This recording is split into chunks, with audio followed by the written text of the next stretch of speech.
मित्रों, हर व्यक्ति के जीवन में कुछ ना कुछ, किसी न किसी वजह से तनाव रहता ही है। आखिर ये तनाव मनुष्य को आता क्यों है? क्यों मनुष्य अपने आसपास या अपने जीवन में तनाव महसूस करते हैं? तनाव तो आपको भी आता होगा, लेकिन क्यों? क्या इस बारे में आपने कभी विचार किया है कि तनाव होता क्या है? जब आप इसे समझ लेंगे कि वास्तव में यह है क्या, तो जीवन में कभी भी तनाव नहीं होगा। वास्तव में हमारी परिस्थिति और हमारी मनोस्थिति के बीच का तालमेल ना होना ही तनाव है। जब परिस्थिति कुछ और होती है और हमारी मनोस्थिति कुछ और होती है, यानी हमारा मन चाहता कुछ और है, लेकिन उसी वक्त परिस्थिति कुछ और बन जाती है जो हमारे मन के विपरीत होती है, तो हमारे मन में तनाव उत्पन्न हो जाता है। इसलिए परिस्थिति और मनोस्थिति के बीच में तालमेल को बनाना सीखो, और जो ये सीख जाते हैं उनका चित्त हमेशा शांत रहता है। गौतम बुद्ध बताते हैं कि दुख को कभी भी खुद पर हावी ना होने दे। हर दुख के छुटकारा पाने का कोई ना कोई उपाय अवश्य होता है। गौतम बुद्ध यहां बताना चाहते हैं कि हमारे जीवन में दुख है, और दुख है तो इसका कारण भी है, और कारण है तो निवारण भी होगा, और जब निवारण है तो इसका उपाय भी होगा। उस उपाय को ढूंढिए। ये जो हमारे जीवन में दुख है यानी परेशानियां हैं, हमें इसे समझना होगा। अगर हमारे जीवन में परेशानियां हैं तो इसका निवारण भी है, हमें इसे खोजना होगा। मतलब अपने मन की स्थिति को परेशानियों का समाधान या निवारण करने के लिए बनाइए, ना कि अपने आप को कोसने में। आइए इसे एक छोटी सी कहानी से समझते हैं। एक व्यक्ति का जीवन बहुत तनावपूर्ण से भरा हुआ था। उसका पूरा जीवन तनाव में ही कट रहा था। उसे ऐसा लग रहा था कि मानो वह जीवन जी नहीं रहा है, बल्कि तनाव जी रहा है। जब उसकी विवाह नहीं हुई थी तब उसे विवाह करने का तनाव था। विवाह होने के बाद भी उसे तनावपूर्ण जीवन ही था। उसे धन दौलत, रुपये पैसों का तनाव था, बच्चे ना होने का तनाव था, और अगर बच्चा हुआ तो उसके भविष्य का तनाव था। उसका जीवन जैसे तनाव से ही भरा पड़ा था, और वह इसे छुटकारा पाना चाहता था। तब एक दिन वह कुछ सन्यासी को देखा। वे बड़े सुखी लग रहे थे। उनके चेहरे पर किसी प्रकार का तनाव नहीं दिखाई दे रहा था। तब उसे लगा शायद सन्यासियों का जीवन तनाव रहित रहता है। उनके पास समस्या नहीं होती, और ना ही वह तनावपूर्ण जीवन जीते हैं। शायद यही जीवन सर्वोत्तम है। इसलिए उसने अपने परिवार का त्याग कर दिया और सन्यासी बन गया, और एक गुरु का शिष्य बन गया। लेकिन तनाव कोई शहर तो नहीं है, कोई देश तो नहीं है कि उसे छोड़कर चले जाए। वह बार बार उसके घर बार छोड़ने के बाद भी उसके जीवन में एक नई तरह का तनाव था। आश्रम के नियम पालन करने का तनाव, शिक्षाओं को ग्रहण करने का तनाव, और सबसे बड़ा तनाव यह था कि भिक्षा कैसे मांगू। और सारे शिष्यों में ज्ञानी बनने की होड़ लगी रहती थी। कुछ दिन तो सही चलता रहा, लेकिन फिर उसे अपने परिवार की चिंता होने लगी, और वह महसूस करने लगा कि उसके सांसारिक जीवन में भी तनाव था, और उसके सन्यासी जीवन में भी तनाव है। फिर उसने सोचा कि तनाव तो दोनों ही जगह है। परिवार के साथ रहने में भी तनाव है, और आश्रम में रहने में भी तनाव है। तो क्यों ना मैं परिवार के साथ ही रहूं। और यह सोचकर वह आश्रम से भाग जाना चाहता था। एक रोज वह आश्रम से भाग रहा था। तभी उसके गुरु ने उसे देख लिया, उसे रोका और उनसे कहा, जिससे तुम भाग रहे हो वह तो तुम्हारे साथ ही है। फिर तुम्हारे भागने का क्या फायदा? कब तक तुम भागते रहोगे? गुरु की आवाज सुनकर वह रुक गया, और उसने कहा, गुरुदेव, मेरे जीवन में बहुत तनाव था, और उसी तनाव से छुटकारा पाने के लिए मैं सन्यासी बन गया। लेकिन यहां भी तनाव कम नहीं हुआ। इसलिए मैं वापस अपने सांसारिक जीवन में लौट रहा हूं। गुरु ने कहा, वह सब तो ठीक है, तुम जा सकते हो। कम से कम तनाव को तो यहां छोड़ दो। वापस सांसारिक जीवन में भी तनाव को लेकर घूमोगे तो यहां आने का क्या फायदा? शिष्य ने कहा, गुरुदेव, क्या ऐसा हो सकता है? क्या यह संभव है कि मेरे जीवन से तनाव जा सकता है? क्या मेरे जीवन से तनाव जा सकता है? गुरु ने कहा, क्यों नहीं, यह बिल्कुल हो सकता है, लेकिन तुम्हें इसके लिए एक काम करना होगा।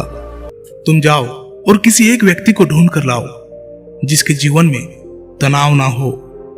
तब मैं तुम्हारे जीवन से तनाव और चिंता को हमेशा के लिए मुक्त कर दूंगा। गुरु की बात सुनकर वह शिष्य बहुत खुश हुआ और वह एक ऐसे व्यक्ति की तलाश में निकल पड़ा जिसके जीवन में न तनाव हो और न ही चिंता हो। वे कई गांवों में घूमा, नगरों में गया, बहुत से लोगों से मिला, लेकिन उसे ऐसा कोई व्यक्ति नहीं मिला जो तनाव में नहीं है, जो चिंता में नहीं है। तनाव और चिंता की बात करते ही सभी लोग गंभीर हो जाते हैं। वे अपने जीवन की समस्या को बढ़ा चढ़ा कर बताने लगते हैं। वे लोगों को ऐसे बताता है कि सबसे अधिक चिंता और तनाव उसी के जीवन में है। सुबह से शाम हो गई, लेकिन उसे कोई भी ऐसा व्यक्ति नहीं मिला जो तनाव से मुक्त हो। तो एक समझदार व्यक्ति ने उससे कहा, इस धरती पर एक ही व्यक्ति ऐसा है जिसके जीवन में कोई तनाव नहीं है, और वह सिर्फ शराबी है। तुम सिर्फ शराबी व्यक्ति को ढूंढो और उससे पूछो कि उसे किसी प्रकार की चिंता है, क्या उसे किसी प्रकार का तनाव उसके जीवन में है। शिष्य ने उस व्यक्ति की बात सुनकर एक बड़े शराबी को ढूंढ निकाला जो हमेशा ही नशे में धुत रहता है, और उससे कहा, मैंने सुना है तुम्हारी जीवन में कुछ चिंता या तनाव नहीं है, क्या तुम्हारा जीवन तनाव मुक्त है? शराबी ने लड़खड़ाते हुए कहा, तनाव वो क्या होती है? तनाव किस चीज का नाम है? मुझे नहीं पता। और यह सुनते ही शिष्य बहुत खुश हुआ। उसे लगा वह व्यक्ति मिल गया जिसे उसकी तलाश थी। तभी शराबी ने कहा, मुझे सिर्फ इस बात की चिंता है कि मुझे दारू कैसे मिल पाएगी, दारू का इंतजाम कैसे हो पाएगा। क्या तुम्हारे पास कुछ धन है? पत्नी से तो सारा धन मैंने छीन लिया, क्या तुम्हारे पास कुछ है? यह सुनते ही वह शिष्य हैरान हो गया। उसकी खुशी तुरंत चली गई। अंधेरा सा हो गया और वह मंदिर के बाहर बैठ गया। वह बहुत हताश और निराश था। क्या इस दुनिया में कोई भी तनाव मुक्त नहीं है?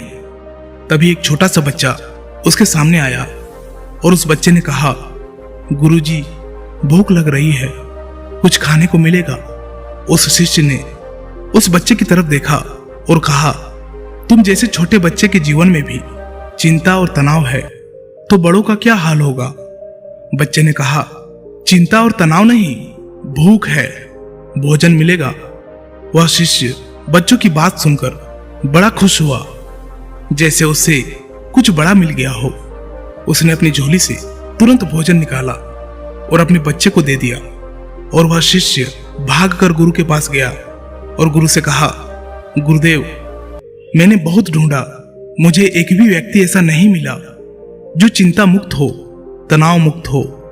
हर किसी की जिंदगी में कुछ ना कुछ तनाव है। जिसके पास धन नहीं है उसके पास धन की चिंता, जिसके पास धन है उसके पास और अधिक धन पाने की चिंता, जिसके पास प्रेम नहीं है वह प्रेम के लिए चिंता कर रहा है, और जिसके पास प्रेम है वह प्रेम से चिंतित है। किसी के पास काम है तो वह काम के लिए चिंतित है, और किसी के पास काम नहीं है तो वह काम खोजने के लिए चिंतित है। जो बीमार है वह इस बात से परेशान है कि हम कब स्वस्थ होंगे। हर इंसान किसी न किसी कारण से चिंतित है। हर स्थिति में, हर जगह कोई ना कोई तनावपूर्ण जीवन जी रहा है। लगता है इससे छुटकारा पाना संभव नहीं है। गुरु ने कहा, क्यों नहीं, इससे भी छुटकारा पाना संभव है, लेकिन इसके लिए तुम्हें कुछ करना पड़ेगा। फिर गुरु ने कुछ गीली लकड़ियां अपने शिष्य के सामने रख दिया और उनसे कहा, इसमें आग लगा दो। शिष्य ने प्रयास किया लेकिन उसमें आग नहीं लगी। शिष्य ने कहा, यह लकड़ियां तो गीली है, इसमें आग कैसे लग सकती है? गुरु ने फिर कहा, अब तुम क्या करोगे? इन लकड़ियों को धूप में सुखाओगे या चिंता और तनाव को लेकर बैठे रहोगे कि अब मैं क्या करूंगा? क्या चिंता और तनाव से इन लकड़ियों को सुखा सकते हैं? या तुम थोड़ा सा सोच विचार करके तुम दूसरी सूखी लकड़ियां लाकर जलाने का इंतजाम करोगे? शिष्य ने कहा, गुरुदेव, आप ठीक कह रहे हैं, लेकिन गुरुदेव, जीवन के हर चीज में तनाव तो है ही, ऐसा क्यों है? गुरु ने कहा, जीवन के हर चीज में तनाव नहीं है, तनाव तो तुम्हारे अंदर उत्पन्न होता है, चिंता तुम अंदर ही अंदर करते हो। और जहां चिंता और तनाव उत्पन्न होता है वहां सफलता नहीं मिलती, काम सही नहीं होते, मानसिक स्थिति भी सही नहीं होती, और काम सही ना होने की वजह से तुम और तनाव में चले जाते हो। शिष्य ने कहा, गुरुदेव, अगर चीजें हमारे अनुसार होने लगेंगे तो हमें तनाव नहीं आएगा, हम चिंता नहीं करेंगे। जैसे लकड़ियां गीली ना हो, हमें सूखी मिल जाए तो हमारे भीतर तनाव उत्पन्न नहीं होगा। तब यह तो लकड़ियों के ऊपर निर्भर करेगा कि अब मैं तनाव लूं या ना लूं। गुरु ने फिर कहा, जिस बात को हम स्वीकार कर लेते हैं कि जीवन में हमें सूखी लकड़ियां नहीं मिलती, तो हम पहले से ही सूखी लकड़ियों का इंतजाम करते हैं।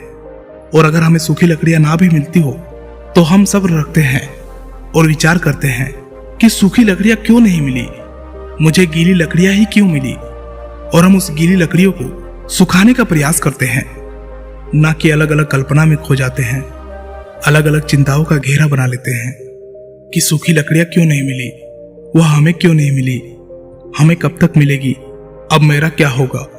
ऐसे सोचने वाले लोग हमेशा तनाव में ही रहते हैं।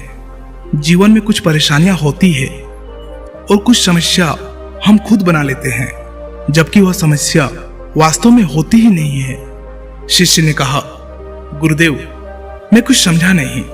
फिर गुरु ने कहा, तुम अपने परिवार को छोड़कर क्यों चले आए? शिष्य ने कहा, वहां मेरे जीवन में बहुत तनाव था। गुरु ने कहा कि क्या यहाँ जीवन में तनाव नहीं है? शिष्य ने कहा, हाँ, यहां भी तनाव है।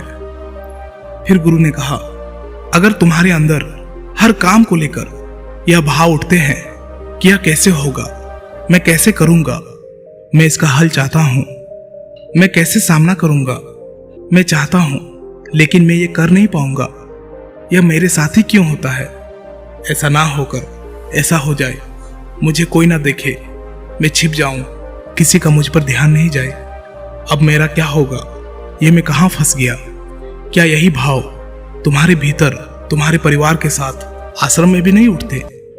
शिष्य ने कहा, हाँ बिल्कुल बिल्कुल गुरुदेव, ऐसा ही होता है। जब मैं परिवार के साथ था तब भी, और जब मैं यहां हूं तब भी। तब फिर गुरु ने कहा कि समस्या बाहर नहीं है, समस्या तुम्हारे भीतर में है। तुमने बेवजह का तनाव अपने अंदर बना रखा है, काल्पनिक बातों को सोचकर जो शायद कभी घटित भी नहीं होगी, वह सोचकर तुम चिंताग्रस्त रहते हो, तनाव में रहते हो। जिस दिन तुम यह समझ लोगे कि एक समस्या होती है और उसका समाधान भी होता है, और उस समाधान को करने के लिए कार्य करने पड़ते हैं, और उसका परिणाम भी होता है, उस दिन तुम्हारे जीवन में कोई भी तनाव नहीं रहेगा। शिष्य ने कहा, गुरुदेव, आप सही कहते हैं। मुझे एक बच्चा मिला था, जब मैंने उससे पूछा कि क्या तुम्हारे जीवन में तनाव है, चिंता है, तो उसने कहा, ना तनाव है ना ही चिंता है, मुझे सिर्फ भूख है। तब मैं समझ नहीं पाया था कि समस्या तो भूख है, तनाव या चिंता नहीं। केवल भूख का ही समाधान हो सकता है, चिंता या तनाव का नहीं। मित्रों, अपने मनोस्थिति और परिस्थिति में तालमेल बनाना सीखिए, परेशानियों को समझिए और इसका निवारण कीजिए। फिर देखेंगे कि धीरे धीरे तनाव आपके जीवन से बिल्कुल समाप्त हो जाएगा। मित्रों, आप इस बारे में क्या सोचते हैं? आपके क्या विचार है? आपकी क्या भावनाएं हैं? एक कमेंट के माध्यम से जरूर बताइएगा। क्या पता आपके एक कमेंट से किसी का जीवन बदल जाए। धन्यवाद।